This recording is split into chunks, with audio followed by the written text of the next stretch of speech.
In 2024, a 98-year-old former concentration camp secretary was convicted in Germany and sentenced to 2 years in prison.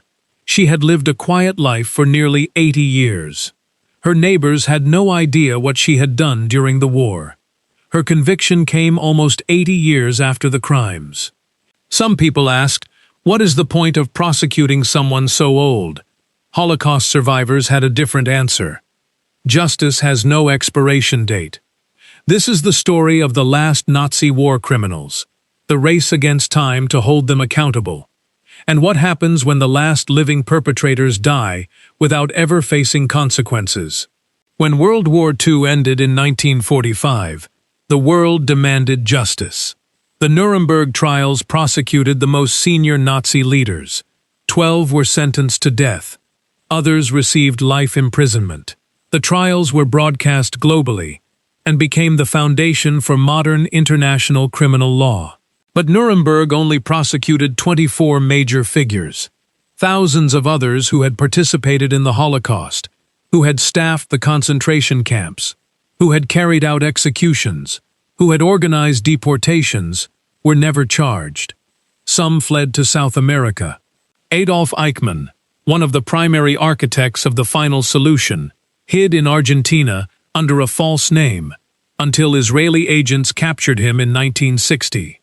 Josef Mengele, the Auschwitz doctor who conducted horrific medical experiments, died in Brazil in 1979, never facing justice.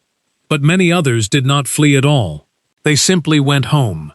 They changed their names or kept them. They built new lives. They became teachers, businessmen, civil servants. They raised families. And for decades, no one asked questions. Germany in the immediate post-war period was focused on rebuilding. Denazification efforts were inconsistent. The Cold War created new priorities. Former Nazis who had skills or information useful to either the Western Allies or the Soviet Union were quietly protected. By the 1950s, prosecutions had largely stopped. The legal window seemed to have closed. But in the late 1950s and 1960s, a new generation of German prosecutors began reopening cases. Fritz Bauer, a Jewish prosecutor who had fled Nazi Germany and returned after the war, led investigations that resulted in the Frankfurt Auschwitz trials of 1963 to 1965.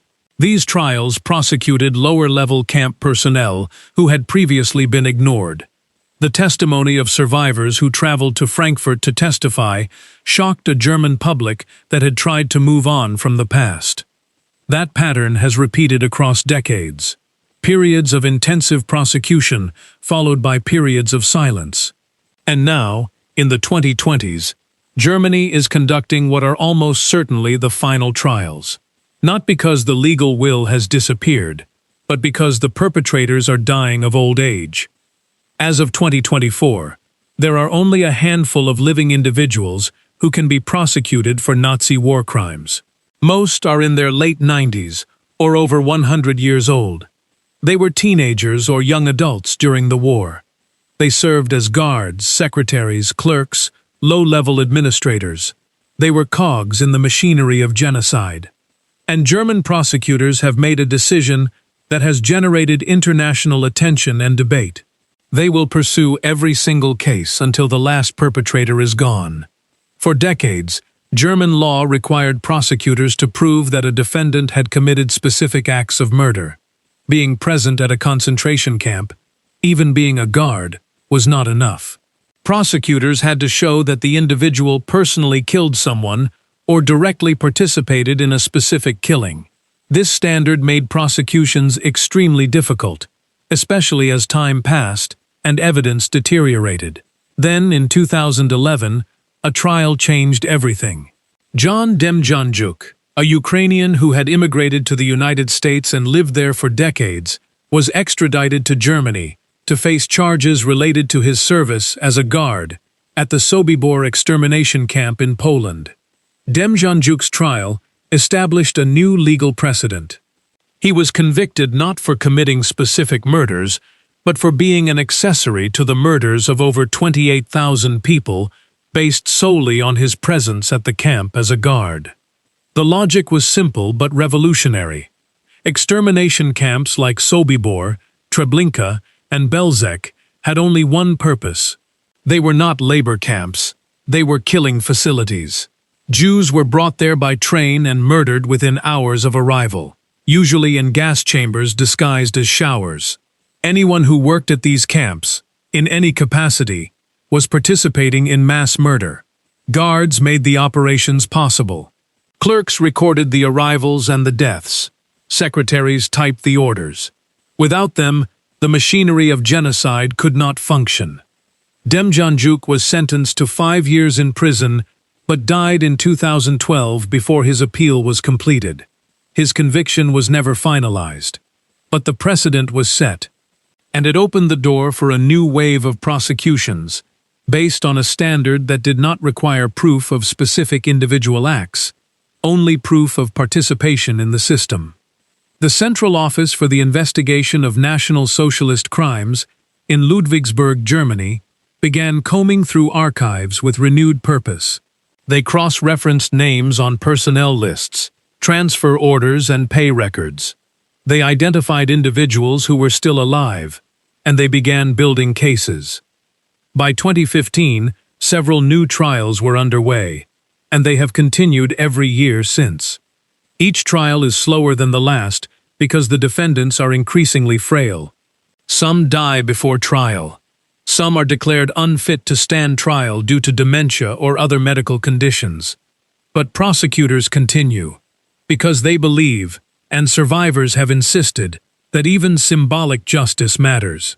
That a courtroom verdict, even if it comes 80 years late, serves a purpose that extends beyond punishment.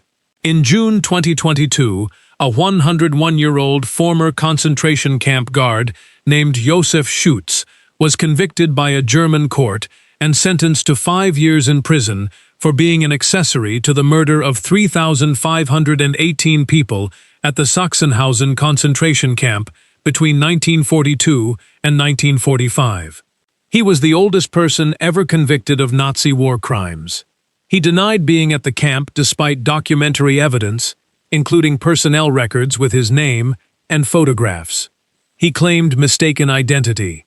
The court rejected his defense. He died in 2023 before serving his sentence. In December 2022, Irmgard Furchner, a 97-year-old woman who had worked as a secretary to the commandant of the Stutthof concentration camp, was convicted of being an accessory to the murder of over 10,500 people. She had typed letters, recorded arrivals, and organized files. She attempted to flee before her trial, leaving her nursing home and disappearing for hours before being found. The court sentenced her to 2 years suspended sentence, meaning she did not go to prison due to her age. Survivors who attended the trial said the conviction itself was what mattered. In 2024, German prosecutors announced charges against several additional individuals. One case involved a 99-year-old man accused of serving as a guard at a subcamp of Mauthausen. Another involved a centenarian accused of administrative duties at Ravensbrück, a women's concentration camp. Legal proceedings in these cases are ongoing as of late 2024, with questions about whether the defendants are medically fit to stand trial. These trials follow a pattern. The defendants are elderly. The crimes are decades old. The evidence is primarily documentary. Names on lists, transfer orders, identification cards, occasionally corroborated by rare survivor testimony. The defendants almost always claim they did nothing wrong, that they were just following orders, that they had no choice, or that they were not even there. The courts have consistently rejected these defenses. Following orders is not a valid legal excuse under international law, a principle established at Nuremberg, and the documentary evidence has proven remarkably reliable. Nazi Germany was a bureaucratic state. Everything was recorded. Personnel files were kept. Pay records were maintained. Even in the chaos of the war's final months, records were preserved. And those records are now being used to identify the last living participants in genocide. Each trial is attended by small numbers of Holocaust survivors or their descendants. Some travel from Israel, the United States, or other countries. They sit in courtrooms and watch as frail, elderly defendants are wheeled in. They listen to testimony. They wait for verdicts. And when convictions are handed down, they often say the same thing. It is not about revenge. It is about truth. It is about ensuring the record is clear, that participation in genocide has consequences, that no one who contributed to the machinery of the Holocaust can claim they got away with it. Leon Schwarzbaum survived Auschwitz. He was deported there in 1943. He lost his entire family. 35 relatives murdered. He survived the camp, the death marches, and liberation. He rebuilt his life, and then, in his 90s, he became one of the most important voices in the push to prosecute the last Nazi war criminals. He attended multiple trials. He testified. He spoke to media. He traveled to courtrooms across Germany despite his advanced age. He was asked repeatedly why he did this, why it mattered to prosecute people who were so old and would likely never serve meaningful prison time. His answer was always the same: because they lived good lives for 70 years while my family is dead. Because every day they were free was an injustice. Because if we do not hold them accountable, we are saying what they did does not matter. Schwarzbaum died in 2021 at the age of 101, but his testimony lives on in court records, and his advocacy directly contributed to multiple convictions. Another survivor, Esther Bejarano, who died in 2021 at age 96, was a member of the Auschwitz Women's Orchestra, forced to play music as prisoners were marched to the gas chambers. She spent her final decades speaking to German students about the Holocaust. She testified in trials, and she publicly supported the prosecution of even the lowest-level participants. She said that everyone who made Auschwitz function bore responsibility, that there were no innocent bystanders inside a death camp. Survivor testimonies in these recent trials have been rare because so few survivors remain alive. As of 2024, most Holocaust survivors are in their 90s or have passed away. The generation that directly experienced the camps is disappearing. This creates a unique moral urgency. These trials are among the last opportunities for survivors to see justice in their lifetimes. But the importance of these trials extends beyond individual survivors.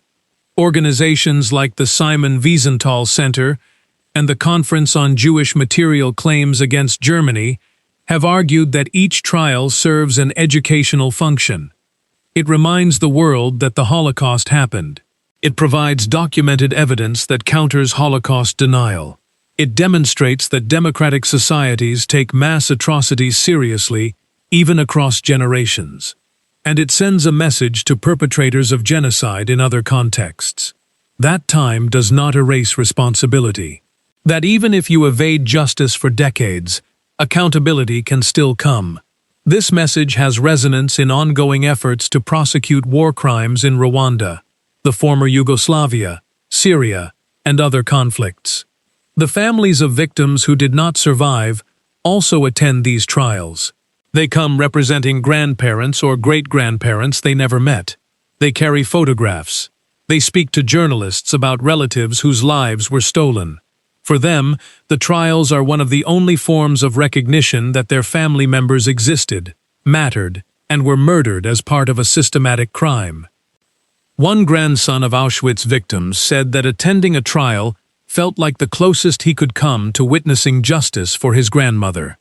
She had no grave, she had no marker, but there was a courtroom where her murder was acknowledged, and where the person who facilitated it was held to account.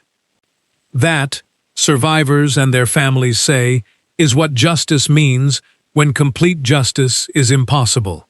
Finding a 100-year-old war criminal is not simple. It requires archival research, forensic analysis, international cooperation, and often, luck.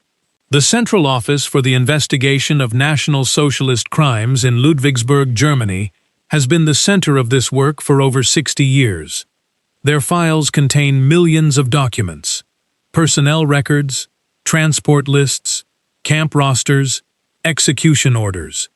Investigators cross-reference these documents with modern databases.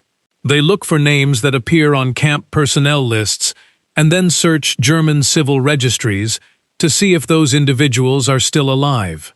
When they find a match, they begin building a case. This process has been aided enormously by digitization.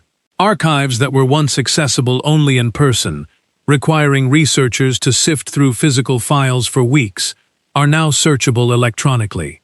The Arolsen archives in Germany hold one of the most comprehensive collections of Nazi-era documents in the world. Over 30 million records related to victims and perpetrators of Nazi persecution.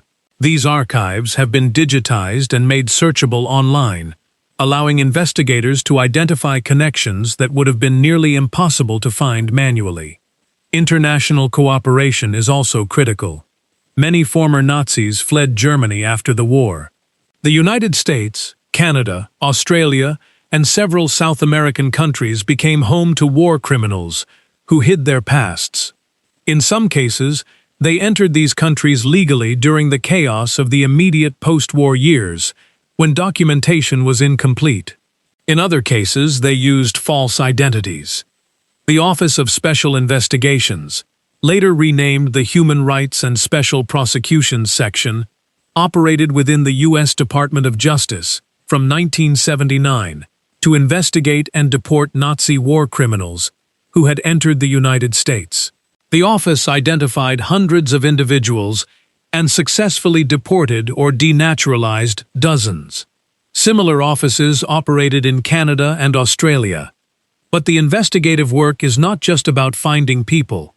It is about building legally sufficient cases. That requires corroborating evidence. Survivor testimony, when available, is powerful but not always sufficient on its own due to the passage of time and the challenges of memory. Documentary evidence is stronger. A personnel file showing that a person was assigned to a specific camp on specific dates. A pay record, a signature on a transfer order. A photograph from a camp archive showing the individual in uniform. Forensic handwriting analysis has been used in several cases to match signatures on historical documents to known samples from defendants. Photographic analysis has been used to match faces in old camp photographs to modern identification photos of defendants. In one case, investigators used artificial intelligence to enhance a deteriorated photograph from Auschwitz, making it possible to identify a guard whose face had been previously unclear. That individual was later charged. The work is painstaking, and the window is closing. Every year, fewer potential defendants are alive. Every year, fewer survivors are available to testify. Investigators know they are working against time. They have prioritized cases based on the age and health of defendants, pursuing the oldest first because they are most likely to die before trial. It is a grim calculus, but it reflects a commitment that Germany, in particular, has made to pursue accountability for the Holocaust until the last possible moment. Not everyone agrees that prosecuting centenarians for crimes committed 80 years ago is appropriate. The debate touches on questions of justice, mercy, practicality, and symbolism. Critics of these prosecutions argue several points. First, that the defendants are so old and frail that incarceration is meaningless. Most are given suspended sentences due to age. Even when prison sentences are imposed, defendants often die before serving them or are released on medical grounds. Second, that the passage of time has made fair trials impossible. Memories fade. Evidence deteriorates. Witnesses die. Third, that resources spent on these prosecutions could be better used for education or support for survivors.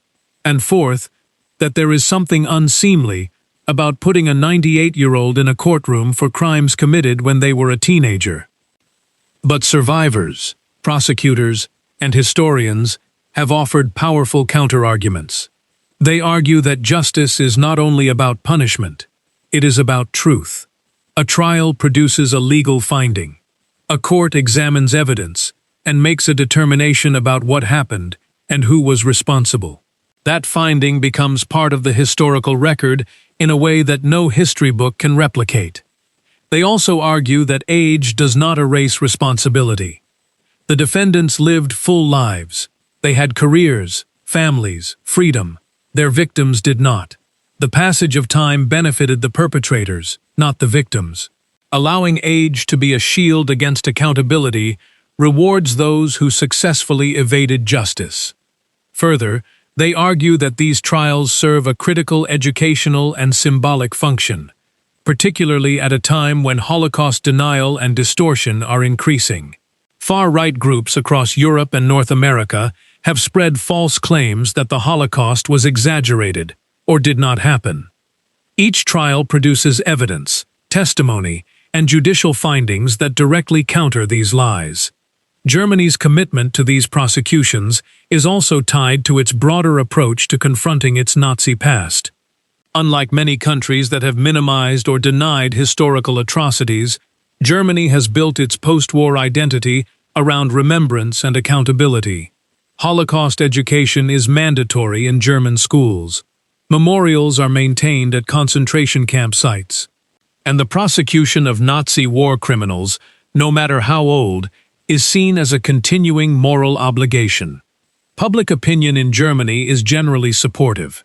Polls have shown that a majority of Germans believe these prosecutions should continue.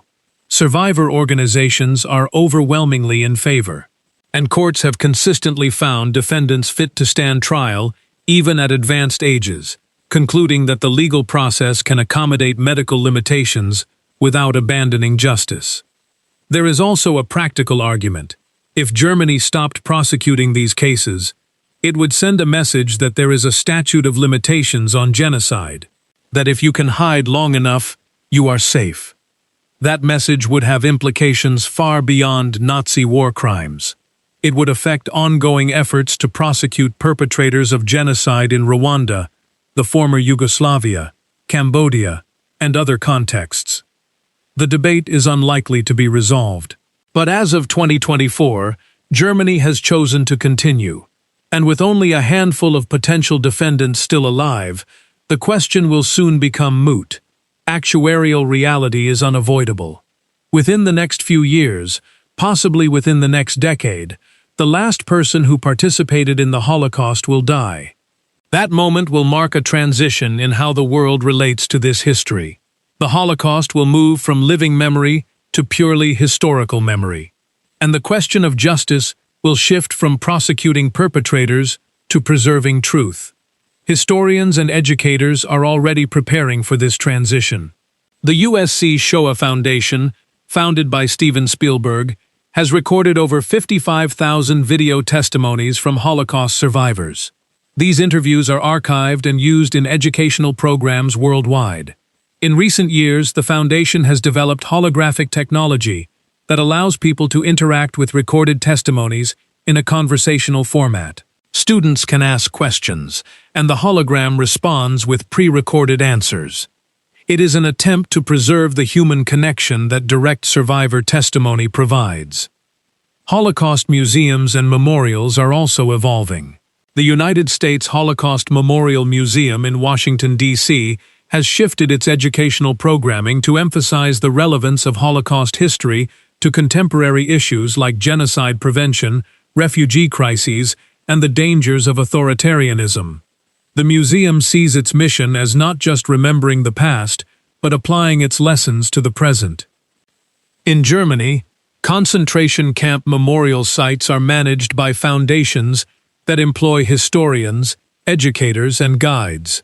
These sites receive millions of visitors annually, including large numbers of German students for whom visiting a memorial is part of mandatory education.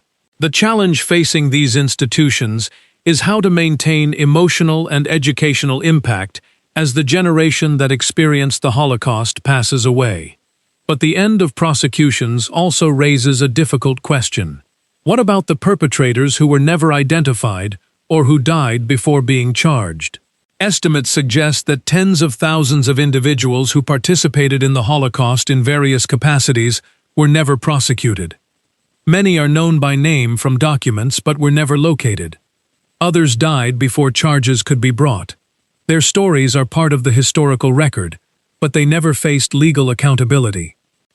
Some researchers have proposed creating a comprehensive database of all known Holocaust perpetrators, including those who were never prosecuted.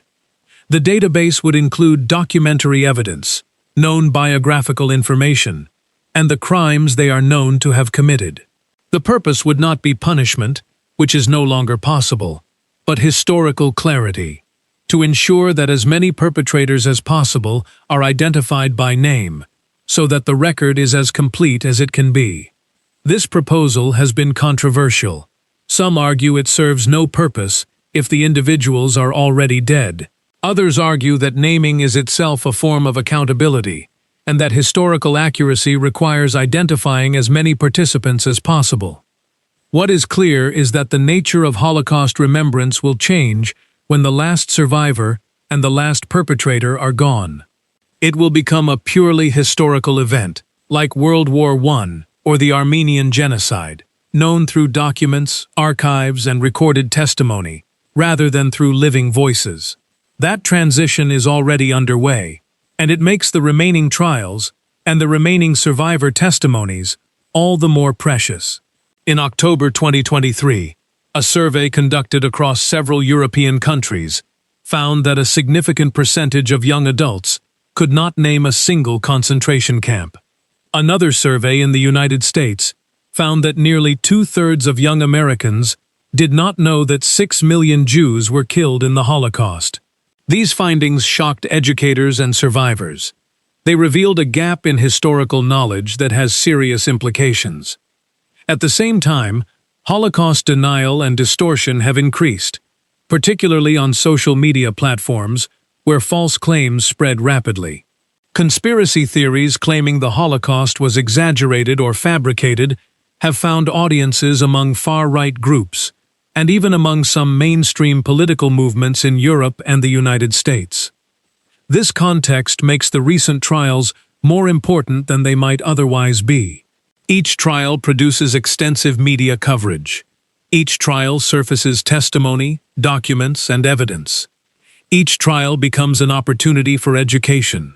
News stories about a 98-year-old being convicted of complicity in mass murder prompt questions. Why is this still happening? What did they do? What was the Holocaust? Those questions lead people, particularly young people, to seek information. They search online. They read articles. They watch documentaries. They learn. In this way, the trials serve a function that extends far beyond the courtroom. They are entry points into history for generations that are increasingly distant from the events. Educators have used the trials as teaching moments. In Germany, many teachers bring students to observe trials when possible or use trial transcripts and media coverage as classroom materials. The trials make the Holocaust concrete in a way that abstract numbers cannot. A specific person, with a name and a face, participated in specific crimes. That specificity makes the history real. Holocaust memorials and museums have also noted increased visitor interest following high-profile trials. The Irmgard Furchner trial in 2022 led to a measurable increase in visitors to the Stutthof Memorial Site where she had worked. People wanted to see the place, to understand the context, to connect the trial to the physical reality of the camp. But trials alone cannot counter denial or ignorance. Comprehensive education is essential, and that education must be ongoing. Germany has mandatory Holocaust education in schools. Poland, where many of the camps were located, has extensive memorial sites and educational programs. Israel has Yad Vashem, the World Holocaust Remembrance Center, which serves both as a memorial and a research and education institution. In the United States, many states have passed laws requiring Holocaust education in public schools, though implementation varies widely. Survivor organizations have advocated for these laws, seeing education as the most effective tool against denial and the best way to preserve the memory of what happened. The challenge is that education must evolve as the survivor generation passes. Curriculum that relied on in-person survivor testimony must find new methods. Recorded testimony, museum visits, and primary document analysis are becoming the primary tools. And educators are increasingly emphasizing not just what happened, but how it happened, the warning signs, the incremental steps, the role of propaganda, the participation of ordinary people, the failure of institutions. These lessons are framed as relevant to contemporary threats, not just historical curiosities. The trials of the last perpetrators are among the final opportunities to generate public attention around these issues, while living memory still exists. And prosecutors, survivors, and educators know it. As of late 2024, several investigations and legal proceedings continue. In September 2024, German prosecutors announced charges against a 100-year-old man accused of serving as a guard at a satellite camp of the Sachsenhausen concentration camp.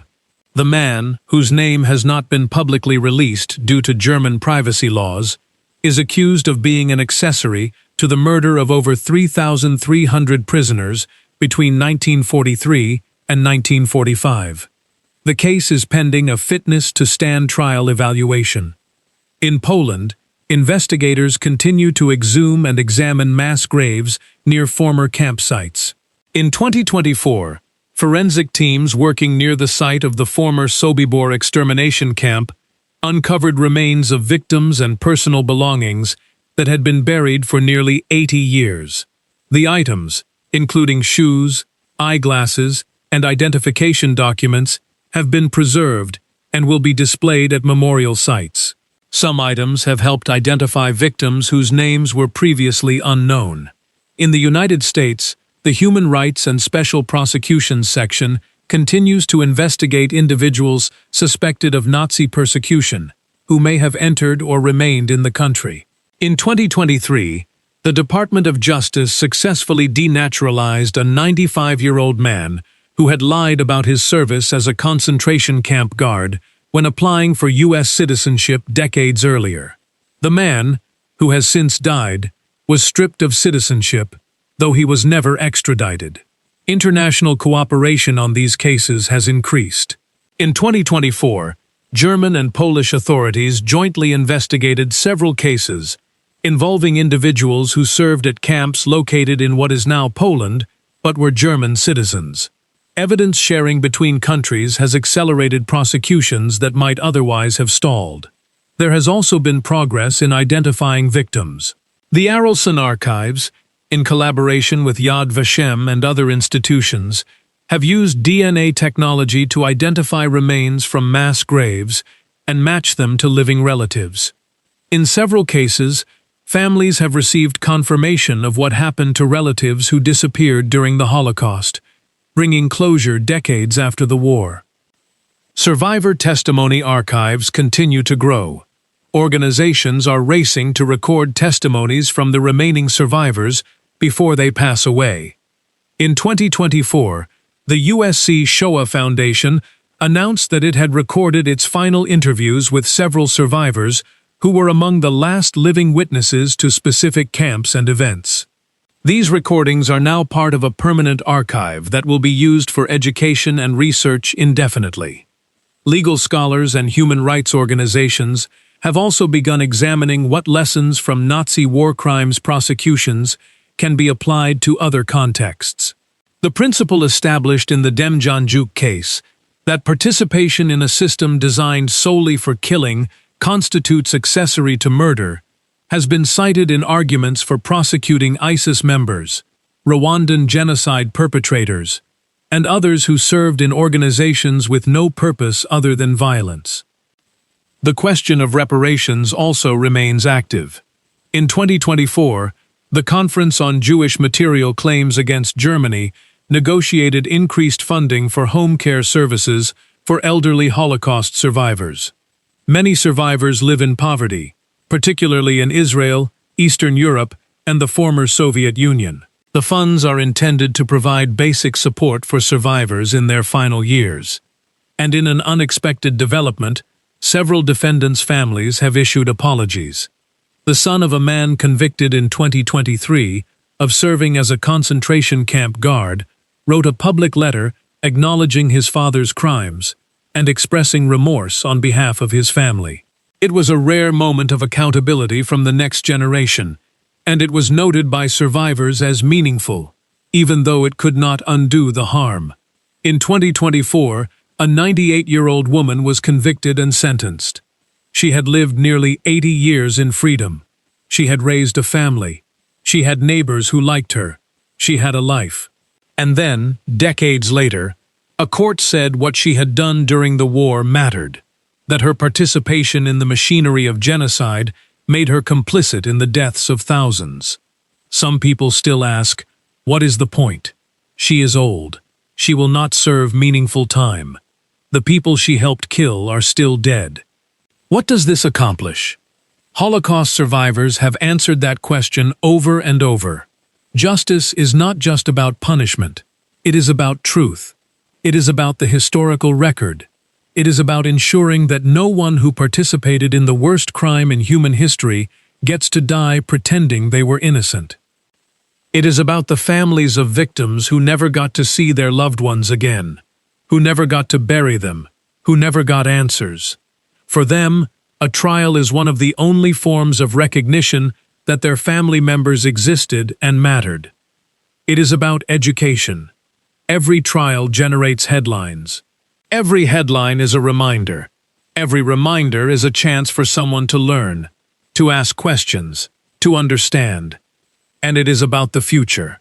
Because when the last Nazi war criminal dies, when the last Holocaust survivor passes away, the world will lose living memory of the most documented genocide in history. What remains will be archives, museums, recorded testimonies, and the legal record of trials that said, clearly and officially, this happened, these people did it, and they were held accountable. That record matters. It matters because Holocaust denial is real and growing. It matters because genocide did not end in 1945. It happened in Cambodia, in Rwanda, in Bosnia, in Darfur, in Syria, in Myanmar. The patterns repeat, and each time, the world must decide whether to act or to look away. The trials of the last Nazi war criminals are a statement that even 80 years later, even when the perpetrators are dying of old age, justice matters, that no amount of time erases responsibility, that participation in genocide will be accounted for, even if it takes a lifetime. The woman convicted in 2024 will likely never spend a day in prison, but her conviction is permanent. Her name is in the record, and that record will outlast her, will outlast the survivors who testified against her, and will outlast everyone alive today. That is what justice means when time runs out. Not revenge, not closure, but truth. Documented, official, undeniable truth. And the insistence that truth matters, even when the people who lived it are gone. The last trials are happening now. The last testimonies are being recorded now. The last chance to hear directly from those who survived is slipping away. And when it is gone, all that will remain is what we preserve. The question is whether we will preserve it well enough to prevent it from happening again. The survivors have done their part. They testified. They remembered. They refused to let the world forget. The question now is what the rest of us will do with what they gave us.